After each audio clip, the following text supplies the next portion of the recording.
दोस्तों नमस्कार। आज हम लोग चर्चा करेंगे पल्पिटेशन के बारे में। बहुत सारे एंजाइटिक पेशेंट होते हैं जिनका एक क्वेश्चन रहता है कि सर हमें पल्पिटेशन फील होता है और ये पल्पिटेशन मुझे क्यों होता है या क्या इसका क्या कारण है। क्या ये हार्ट डिजीज़ की वजह से है कि हमारे सोचने की वजह से है। तो इसका कोई खतरा तो नहीं होता। इस संदर्भ में आज हम लोग बात करेंगे।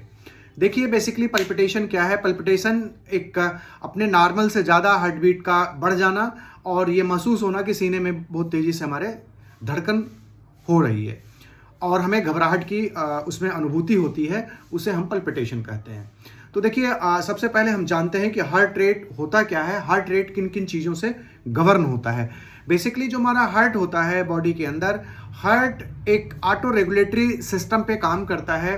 इसमें कुछ स्पेशल टाइप की मसल्स होती हैं जो कि एक स्पेशलाइज्ड होती हैं वो कंडक्शन को देने के लिए। ये पूरा एक उसमें हार्ट में हमारे सिस्टम होता है जिसको कहते हैं पूरा इलेक्ट्रिकल सिस्टम होता है। इलेक्ट्रिकल सिस्टम में क्या होता है, एक तो होता है गांठ टाइप का, उसके अंदर एक नोड जिसको बोलते हैं उसको बोलते हैं SA नोड। उसके नीचे वो कंडक्शन को देता है AV नोड को। दूसरी छोटी गांठ उससे होती है उसको AV नोड बोलते हैं। AV नोड के नीचे आता है एक तार नीचे आता है जिसको कहते हैं बंडल ऑफिस। बंडल ऑफिस से दो अलग अलग तार निकलते हैं जिसको कहते हैं फाइबर ऑफ पुरकंजे फाइबर्स। तो ये पूरा कंडक्शन सिस्टम है, तार है उसमें और ऑटो रेगुलेटरी सिस्टम है जो कि एक फोकस होता है, एक लीजन होता है, एक जगह होती है, एक गांठ कह सकते हैं उसको, जहां से कि इलेक्ट्रिकल कंडक्शन निकलता है, वो फायर करता रहता है। और वो जो SA नोड होता है, SA नोड को हम बोलते हैं पेस मेकर। पेस मेकर का मतलब है वो हार्ट के पेस को बनाता है और उसी की वजह से हार्ट को ये निर्देश जाता है कि वो कितनी देर में वो धड़केगा। वो जितनी देर में जितना वो उसको कंडक्शन देगा, जितना तेजी उसको कंडक्शन देगा, इलेक्ट्रिकल सिग्नल देगा, उतनी तेजी से हार्ट बीट करेगा। अभी हम जानते हैं कि SA नोड को गवर्न कौन कौन करता है, SA नोड पे किन किन चीज़ों का प्रभाव होता है। तो देखिए SA नोड तो एक खुद में एक ऑटो रेगुलेटरी सिस्टम है जो कि 60 से 100 बीट पर मिनट के हिसाब से हार्ट को धड़काता रहता है। बहुत कम ज़रूरत है तो 60, बहुत ज़्यादा ज़रूरत है तो 100। इन्हीं के बीच में हमारा काम चल जाता है। जब हम फिजियोलॉजिकल एक्टिविटी करते हैं या रेस्ट करते हैं तो इसी के बीच हमारा हार्ट रेट रहता है। हम बिल्कुल रेस्ट में रहते हैं तो 60-70 के आसपास हो जाता है। और अगर हम काम कर रहे होते हैं, कोई एक्सरसाइज कर रहे होते हैं तो 100 के आसपास, नॉर्मल रूटीन वर्क में 100 के आसपास। अगर हम विगरस एक्सरसाइज करते हैं, रनिंग जॉगिंग, तो ये बढ़ जाता है, 100 के ऊपर भी जाता है, जिसको कहते हैं फिजियोलॉजिकल टैकीकार्डिया, जिसको कहते हैं साइनस टैकीकार्डिया, जो कि नॉर्मली SA नोड जो होता है वो बॉडी के रिक्वायरमेंट के हिसाब से वो उसको धड़काता रहता है हृदय को। तो ये हो गया फिजियोलॉजिकली। अभी क्या होता है कि इमोशनल जो होता है, अभी देखिए इसमें हमें जो ब्रेन में जो हमारे जो हार्मोन सेक्रेट होते हैं उससे कैसे प्रभावित होता है। तो हमारे ब्रेन में एक एड्रेनलिन हार्मोन होता है जो सेक्रेट होता है। वो 3 सिचुएशंस में, 3F उसको बोलते हैं, फ्राइट, फ्लाइट और फाइट।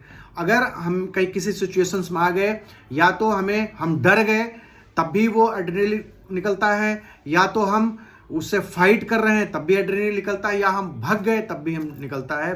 तो that is a 3F condition जो कि एड्रेनलिन उस सिचुएशंस में निकलता है। होता क्या है कि बॉडी उस समय बहुत ही अपने को स्कैरी महसूस करती है, बॉडी अपने को बहुत ही डरा महसूस करता है। बॉडी में एक प्रोटेक्टिव फिनोमेना होता है जिसकी वजह से एड्रेनलिन जब निकलता है तो बॉडी में एक असीमित एनर्जी का संचार होता है, जिसमें कि बॉडी के अंदर पूरा ग्लूकोज आ जाता है ताकि सेल्स को एनर्जी मिल सके। हार्ट तेजी से पंप करने लगता है पूरे सेल्स को ताकि उसको वो ग्लूकोज मिल सके। तो होता क्या है, अल्टीमेटली ये होता है कि हार्ट रेट हमारा बढ़ जाता है, जो कि हम एक स्ट्रेस की कंडीशन जिसको हम बोलते हैं, वो एक स्ट्रेस था। स्ट्रेस जब रिलीज हो गया तो हार्ट रेट हमारा धीरे धीरे नॉर्मल हो गया। तो ये स्ट्रेस में ये जब एड्रेनलिन सेक्रेट होता है तो वो बढ़ जाता है। तो स्ट्रेस का और हार्ट का ये रिलेशन है, हार्ट बीट का ये रिलेशन है। तो इसी वजह से हमें महसूस होने लगता है। बेसिकली जब वो सीन चली भी जाती है, कई बार उस सीन को हम सबकॉन्शियस माइंड से जब हम उसको ट्रिगर देते हैं, सोचते हैं, तो होता क्या है, फिर वो सीन क्रिएट होती है, कहीं ना कहीं हार्ट रेट फिर बढ़ता है।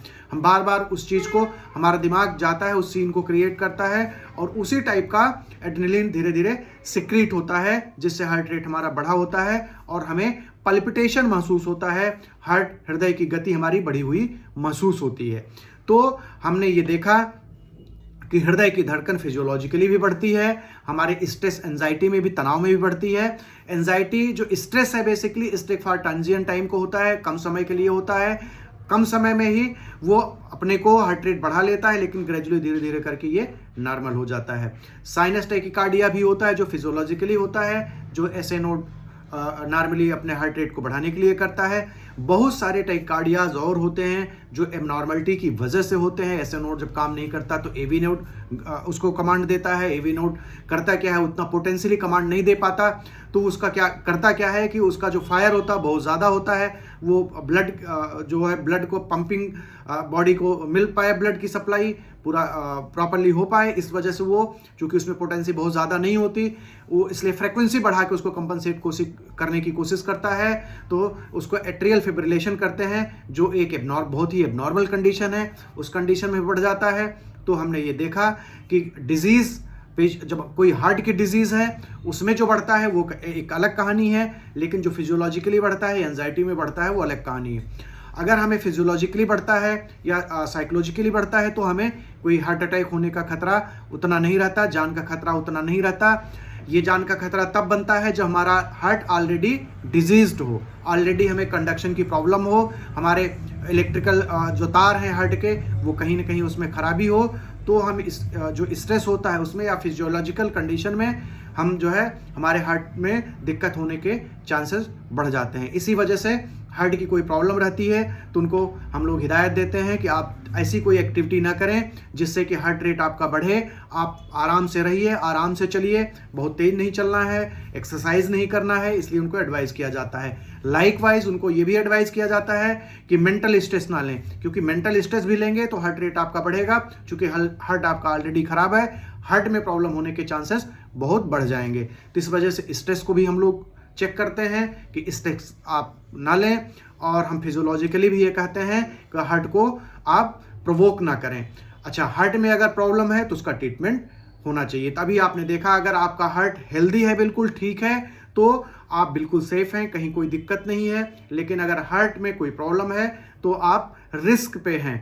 तो इस वजह से जब भी कभी आपको पल्पिटेशन महसूस हो तो आप एक फिजिशियन को प्रॉपरली दिखाएं और अपने प्रॉपर चेकअप कराएं। अगर फिजिशियन आपका ये कहता है कि आप बिल्कुल फिट हैं, आपको कोई प्रॉब्लम नहीं है, आपकी सारी जांचें नॉर्मल हैं, ये एंजाइटी की वजह से है या ये फिजियोलॉजिकली थी और ये इसके लिए आपको परेशान होने की ज़रूरत नहीं है, तो आपको दिल से निकाल देना चाहिए। आपको पल्पिटेशन का ख्याल भूल जाना चाहिए कि हमें इसकी कोई दिक्कत है। कारण ये है, बार बार आप सोचेंगे, आपको एंजाइटी डेवलप होगी, एंजाइटी से हार्ट रेट बढ़ेगा, ये साइकिल चलता रहेगा।